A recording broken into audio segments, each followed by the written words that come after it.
there are no better place to invest than India.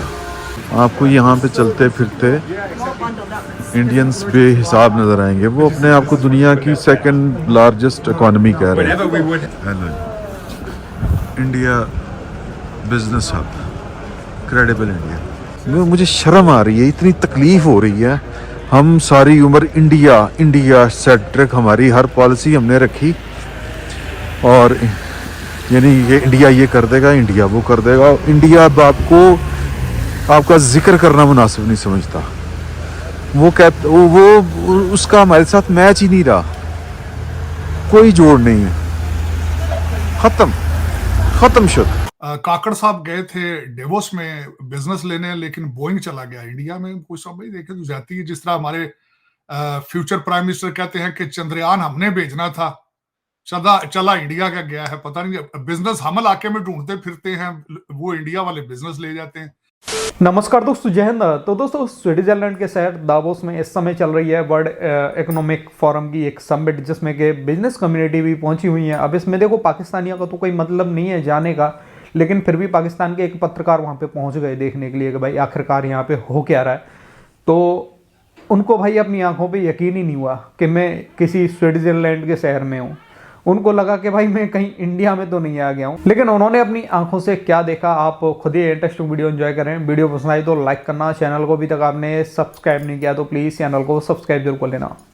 मैं इस वक्त डेवोस के अंदर हूँ, और यहाँ पे पवेलियंस हैं, ये जो सारे आपको नज़र आ रहे हैं ना, these are the pavilions. There are no better place to invest than India. Invest India, National Investment Promotion and Facilitation Agency. India's shaping global excellence. Engage, experience, invest. अच्छा, यहाँ पे इंडिया की टाटा, बड़ी मुख्तलिफ कंपनीज, उनका तमिलनाडु, तेलंगाना स्टेट्स जो हैं, उनके यहाँ पे पवेलियंस हैं। मैं आगे चल के आपको दिखाऊंगा। पाकिस्तान का एक भी नहीं है थे, मैंने घूम फिर के देखा है। ये लोग अपनी अपनी चीज़ों को प्रमोट कर रहे हैं। बेसिकली ये वर्ल्ड इकोनॉमिक फोरम का मेला सा आप कह लेंगे लगा हुआ है। आपको यहाँ पे चलते फिरते इंडियंस बेहिसाब नज़र आएंगे। वो अपने आप को दुनिया की सेकंड लार्जेस्ट इकॉनमी कह रहे हैं। वो है नहीं है, लेकिन देखो इंडियन भरमार Indian. Hello, India business hub, credible India. ठीक है, मज़ा आया। अभी इंडिया एलीट, इंडिया का झंडा नज़र आ रहा है। Empowering women, uniting prosperity. Maharashtra, Indians देखो जी, चेक करो। महाराष्ट्र यानी कि मुंबई जिसका कैपिटल है। हमने रल मिल के जो पाकिस्तान का बेड़ा गर्क किया है, ये उसका असर है कि यहाँ पे पाकिस्तान का नामो निशान नहीं है। कोई फुटप्रिंट आपको पाकिस्तान का नज़र नहीं आएगा। रुल गया पाकिस्तान यार। ये हमारी दास्तान तक ना होगी दास्तानों में, और क्या करना चाहते हैं हम पाकिस्तान के साथ। मुझे शर्म आ रही है, इतनी तकलीफ़ हो रही है। हम सारी उम्र इंडिया इंडिया सेंट्रिक हमारी हर पॉलिसी हमने रखी, और यानी ये इंडिया ये कर देगा, इंडिया वो कर देगा। इंडिया अब आपका जिक्र करना मुनासिब नहीं समझता। वो उसका हमारे साथ मैच ही नहीं रहा, कोई जोड़ नहीं है, खत्म शुद। यूथ मजलिस तो ये यूथिया पाकिस्तान के खुश हो जाएं। यूथियाँ दी नहीं है ये मोहम्मद बिन सलमान ने जो बनाई है ना, यूथ मजलिस, ये उसका पवेलियन है IBM के बिल्कुल सामने। और वहाँ पर भी अंदर इंडिया का है कुछ चल रहा। मैं एंड पे ना सिर्फ यही कहना चाह रहा हूँ कि यार ये जो पाकिस्तान की रूलिंग एलीट है वो थोड़ा सा रहम करे इस पाकिस्तान के ऊपर, अपने मसले हल करें। पाकिस्तान आलमी सतह के ऊपर मैटर ही नहीं कर रहा। ये जो छोटा सा एक सफ़र था इसमें आपने देख लिया कि पाकिस्तान की हैसियत और पाकिस्तान की औकात क्या है।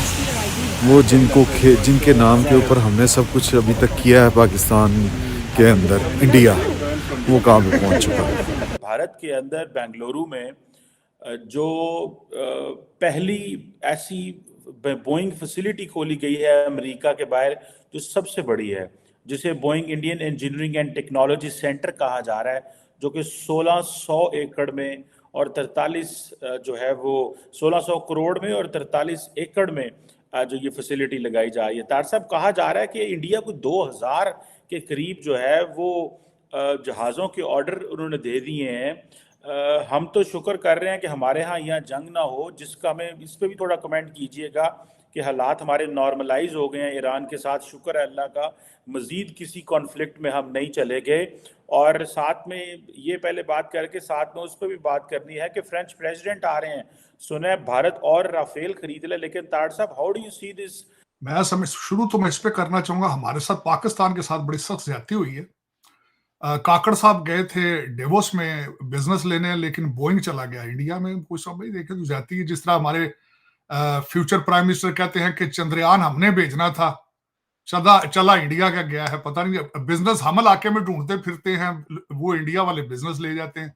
ये ज्यादती है। मैं कहता हूँ ये भाई ये खुला तजाद, मैं कहूंगा इसको खुला तजाद है। चीमा साहब, दूसरा ये है जो मेरे इस पे कमेंट्स हैं वो ये हैं कि जाहिर है बोइंग अब भारत में बनेगा, उसकी वजह ये अमेरिकन तो काम करने से जवाब दे गए। वो तो कहते हैं हम नहीं काम करेंगे। वो तो बिल्कुल इस वक्त देखा अमेरिका शट डाउन पड़ा है। अमेरिका के अंदर जिस तरह मैंने आपको एक अर्ज की थी कि इलान मस्क ने आज से तकरीबन 6 महीने 7 महीने पहले कहा था कि अमेरिकन जो है वो काम पे ना आने के लिए एक्सक्यूजेस ढूंढते हैं। जिस तरह वर्क फ्रॉम होम है, जिस तरह आपने खुद फरमाया, मैंने अगले दिन जो लिस्ट आई है कि दुनिया में तैयारों की सबसे ज्यादा नंबर किसका, सबसे पहले इंडिगो, जो कि इंडिया की एयरलाइन है, सबसे पहला नंबर उनका था। मैं एक मेन टॉपिक के बारे में बात करूंगा, आजकल जो चल रहा है पाकिस्तान और ईरान के बारे में। देखो, ये खेल किया गया है, ये खेल किया है पाकिस्तान की आर्मी ने, पाकिस्तान की ISI ने, क्योंकि इनको दबाना था। बलूच प्रोटेस्ट जो कर रहे हैं उनको, साथ में इस समय जो पाकिस्तान की आर्मी की बदनामी हो रखी है पाकिस्तान के अंदर, उसको थोड़ा सा और दबाना था। मतलब पाकिस्तानी आर्मी को उभारना था लोगों की नज़र में, इसलिए ये खेल करवाया गया है। क्योंकि जैसे ही ईरान पे पाकिस्तान ने हमला किया, उसके बाद ही जो महरंग बलोच है, उन्होंने बयान दिया कि भाई यहाँ पे 3-4 लोग मौजूद हैं जिनकी फैमिली के लोग वहाँ पे मारे गए ईरान के अंदर।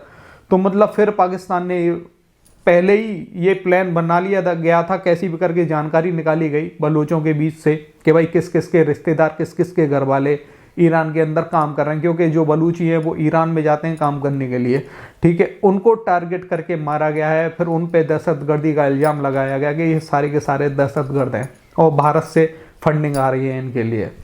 मतलब कि ये दोबारा से एक तरीके से आप बोल सकते हो कि 1 महीने के अंदर पहले दाऊद वाला जो मतलब कहानी फैलाई गई थी इंडिया के अंदर, फिर दूसरा ये, और ख़ासकर अपने हमारे जो मेन स्ट्रीम मीडिया है, मेन स्ट्रीम मीडिया, जहाँ मतलब मेन स्ट्रीम मीडिया का मतलब क्या है, उनका एक खुद का थिंक टैंक होता है, वो नहीं समझ पा रहे हैं कि भाई पाकिस्तान खेल क्या कर रहा है। और जो भी एनालिस्ट बैठे हैं, डिफेंस एनालिस्ट, जो मतलब बड़े बड़े कर्नल, मेजर, ब्रिगेडियर, जाने कौन कौन बैठे हैं, वो भी नहीं समझ पा रहे हैं कि भाई पाकिस्तान की आर्मी क्या क्या खेल कर रही है। और इसने, पाकिस्तानी आर्मी ने बहुत बड़ा खेल किया है बलूचों के खिलाफ। बाकी दोस्तों, आपका क्या मानना है, अपनी राय कमेंट में ज़रूर देना। वीडियो पसंद आई है तो लाइक कर देना। फिर मिलते किसी नेक्स्ट वीडियो में, तब तक के लिए जय हिंद, जय भारत।